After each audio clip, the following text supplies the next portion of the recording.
Hey everyone, welcome to Raj economics and commerce classes. मैं हूं नीरज कुमार और आज आ गया हूं मैं आप लोगों के बीच एक नए वीडियो को लेकर के, जिसमें डिस्कस करने वाला हूं मैं इसके बारे में इंडियन इकोनॉमी 1950 से 90 के बीच में।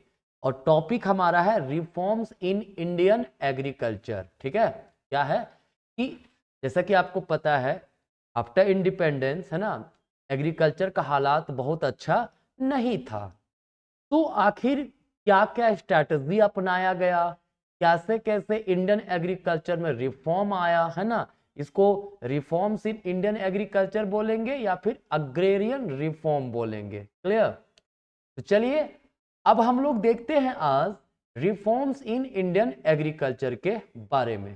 ठीक है, देखिए, अगर रिफॉर्म की बात करें तो जाहिर सी बात है, Indian agriculture on the eve of independence बहुत अच्छे हालात में नहीं था। यहाँ के फार्मर की स्थिति दयनीय थी, प्रोडक्टिविटी काफी लो था। ये पहले मैं बता चुका हूं आप लोगों को कि प्रॉब्लम्स ऑफ इंडियन एग्रीकल्चर क्या था। ठीक है, तो अब हम लोग यहाँ जो देख रहे हैं रिफॉर्म्स इन इंडियन एग्रीकल्चर, वो जो जिसको हम लोग अग्रेरियन रिफॉर्म भी कहते हैं, है ना। तीन तरह का रिफॉर्मेशन देखने को मिलता है उसमें। एक है टेक्निकल रिफॉर्म, जिसे हम लोग ग्रीन रेवोल्यूशन के नाम से भी जानते हैं। किस नाम से जानते हैं? Green revolution. क्लियर? अगर जनरली क्या होता है ना, कहीं कहीं जगह पे आपको दिखेगा कि सबका समावेश है ग्रीन रेवोल्यूशन किसका, टेक्निकल का, इंस्टीट्यूशन का और जनरल का। बट ऐसा नहीं, हम लोग को दिमाग में रख के चलना है। टेक्निकल रिफॉर्म की बात कर रहे हैं मतलब ग्रीन रिवॉल्यूशन की बात कर रहे हैं।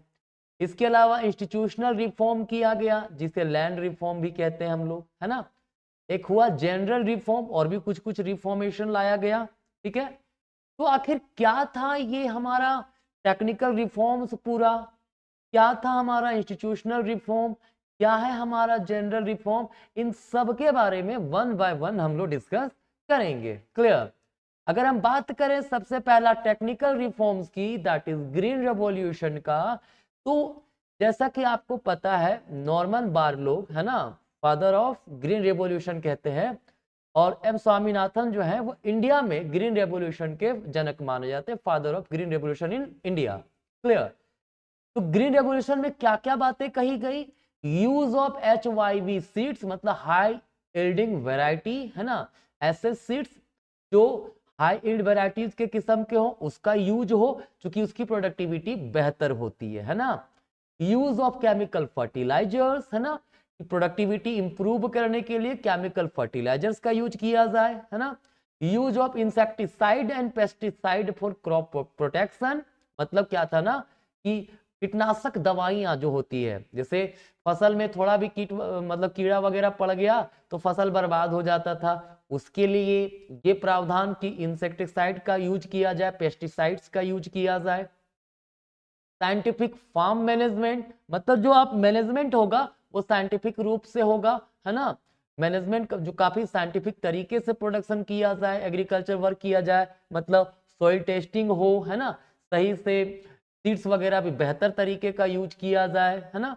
पहले क्या करते थे ना पुराने जमाने में, जैसे वीट का प्रोडक्शन हुआ तो इस बार क्या करते थे, खाने में जितना यूज हुआ उतना यूज कर लेते थे, बाकी जो बचा है वो बचा लेते थे नेक्स्ट ईयर में सीड्स के रूप में यूज करने के लिए। ठीक है, तो वो तरीका ना अपनाया जाए। ठीक है, फिर है मैकेनाइज्ड मींस ऑफ कल्टीवेशन, मतलब ये मॉडर्नाइजेशन कह सकते हैं इसको हम लोग, या फिर मशीनरीज वगैरह का यूज इन एग्रीकल्चर। ठीक है, तो ये कैसे होगा? ऑब्वियस सी बात है ना, मशीनरीज का यूज तभी किया जा सकता है ना, जब वो मशीन सस्ता में मिले, जब पुअर फार्मर्स का स्थिति अच्छा रहे, है ना, वो लोग अफोर्ड कर सके। क्लियर है?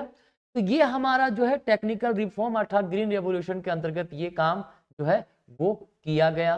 ठीक है, अगर हम लोग बोलते हैं ग्रीन रेवोल्यूशन का क्या प्रभाव पड़ा, तो ऑब्वियस सी बात है इंडियन इकोनॉमी में काफी ज्यादा प्रभाव पड़ा है, जिस कारण से हम लोग फूड ग्रेन्स में सेल्फ सफिशिएंट हैं, अदरवाइज हम लोग सेल्फ सफिशिएंट नहीं हो पाते। ठीक है, अब अगर बात करें आगे हम लोग इंस्टीट्यूशनल रिफॉर्म का, किसकी बात करें? इंस्टीट्यूशनल रिफॉर्म, जिसे लैंड रिफॉर्म भी कहते हैं।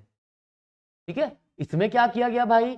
सबसे पहला अबोलिशन ऑफ इंटरमीडियरीज, है ना, जो इंटरमीडियरीज था।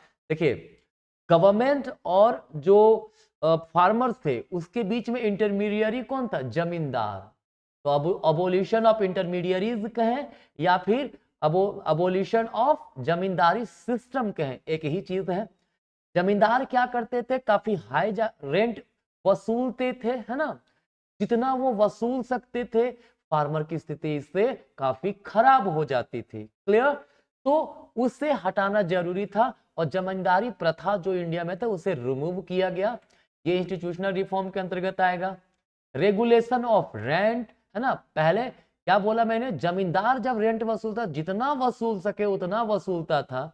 अब क्या किया जाने लगा? अब किया जाने लगा फिक्स अमाउंट ऑफ रेंट ही देना है, और वो इस प्रकार का कि 1/3 जो प्रोडक्शन होगा उसका 1/3 पार्ट से ज्यादा ना हो, है ना।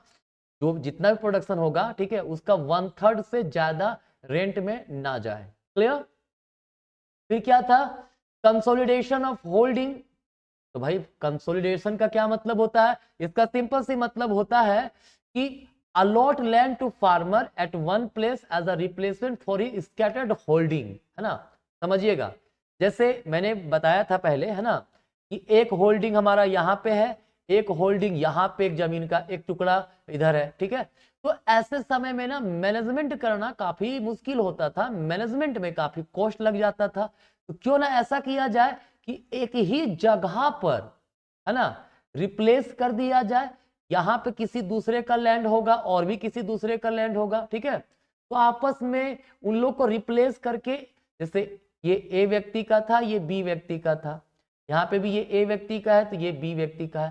तो ए व्यक्ति कहा गया, ठीक है, आप एक काम करो, ये वाला लैंड बी को दे दो, और बी को बोला गया आप अपना लैंड इसको यहाँ पे ए को दे दो। तो यहाँ पे सिर्फ ए का हो जाएगा, यहाँ पे सिर्फ बी का हो जाएगा। इस तरह से इसका समस्या का समाधान किया जा सकता है। और अगर आप देखें तो यहाँ पे एक डेटा भी है, 2004 में कहा गया 2004 तक 1633 लाख हेक्टेयर लैंड जो है वो कंसोलिडेटेड होल्डिंग के अंडर लाया गया। ये भी काफी अच्छी बात है ना। फिर क्या था? Ceiling on land holding. कहता है लैंड होल्डिंग में सीलिंग रख देना, मतलब कोई कोई ने बहुत ज्यादा जमीन रखा है अपने से, जमींदारी सिस्टम से पूरा जमीन रखा, वो नहीं।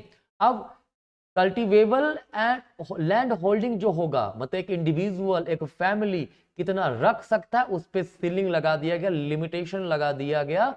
वो सीलिंग, वो लिमिटेशन से ज्यादा किसी के पास लैंड है तो वो लैंड को गवर्नमेंट अपने अंडर ले लेती थी और डिस्ट्रीब्यूट कर देती है पुअर फार्मर्स को, ठीक है।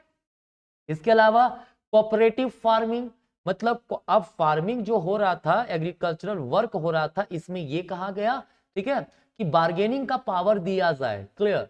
मतलब ताकि जो फार्मर्स हैं उन्हें हाई प्राइस मिल सके अपने प्रोडक्ट का, और जो इनपुट है, जो फर्टिलाइजर्स हो गया, इंसेक्टिसाइड हो गया, पेस्टिसाइड हो गया, जो इनपुट है वो सस्ते दामों में मिल सके। ये पर्पस है कोऑपरेटिव फार्मिंग का कॉन्सेप्ट को यहाँ पे दिया गया, ठीक है। क्लियर है?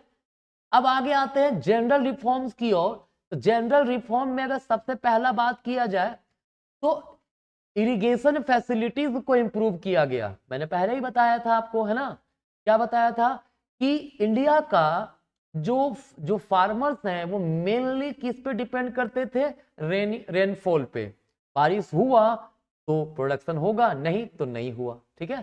कहता है 1951 में 17% लैंड जो था वही इरिगेशन के अंडर था, मतलब 17% लैंड को ही मतलब इरिगेशन फैसिलिटीज प्राप्त था। लेकिन वो अभी बढ़ के लगभग 50% एरिया कवर हो जाता है इरिगेशन के अंडर, लेकिन अभी भी काम करने की आवश्यकता है।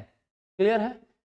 फिर क्या था? Provision of credit. मैंने कहा था जो फार्मर्स हैं, है ना, पहले ही बता चुका हूं मैं, क्लियर, पहले सेक्शन में बता चुका हूं कि जो फार्मर्स हमारे इंडिया में है वो लोगों के पास क्रेडिट का बड़ा समस्या है।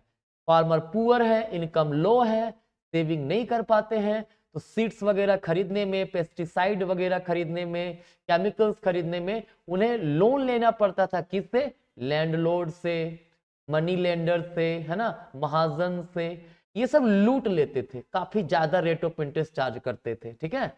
तो सरकार ने कहा इसके लिए भी कुछ सॉल्यूशन निकाला जाए, है ना। तो इसी के तहत 1982 में नाबार्ड का इस्टेब्लिशमेंट किया गया। नाबार्ड का full form national bank for agriculture and rural development. कब इस्टेब्लिश हुआ? 1982 में, ठीक है। ये अपेक्स बॉडी है जो रूरल एरियाज में डेवलपमेंट पर्पस या एग्रीकल्चर सेक्टर में डेवलपमेंट वर्क करती है, ठीक है, क्लियर है। कहता है 2017-18 में, है ना, जो क्रेडिट का फ्लो फार्मर्स तक था वो काफी ज्यादा बढ़ गया। कितना क्रेडिट मतलब अमाउंट में दिया गया?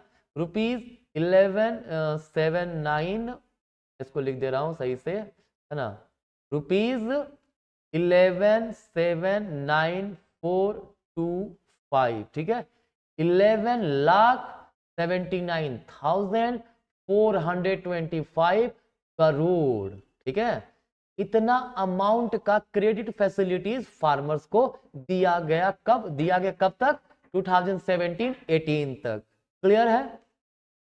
इसके बाद फार्मर्स को और समस्या कहां होता था? अपना जो क्रॉप्स है, जो फसल है, उसे बेचने में। तो उसके लिए गवर्नमेंट रेगुलेटेड मार्केट को प्रावधान दिया, है ना, कि अब ऐसा रेगुलेटेड मार्केट हो जहां पे फार्मर्स को उचित दाम मिल सके अपने प्रोडक्ट का, क्लियर। और क्या किया गया? प्राइस सपोर्ट पॉलिसी लाया गया। क्या लाया गया? Price support policy. मतलब अब उन लोगों को गवर्नमेंट ने ना हर एक प्रोडक्ट में एक मिनिमम सपोर्ट प्राइस दे दिया। जैसे मान लीजिए पोटैटो का मिनिमम सपोर्ट प्राइस दे दिया गया 10 रुपया, ठीक है। तो कोई भी उससे 10 से कम में नहीं खरीद सकता है। अगर कोई जबरदस्ती खरीदता है तो उस पर वो लीगल एक्शन ले सकता है, क्लियर। ये प्राइस सपोर्ट पॉलिसी था।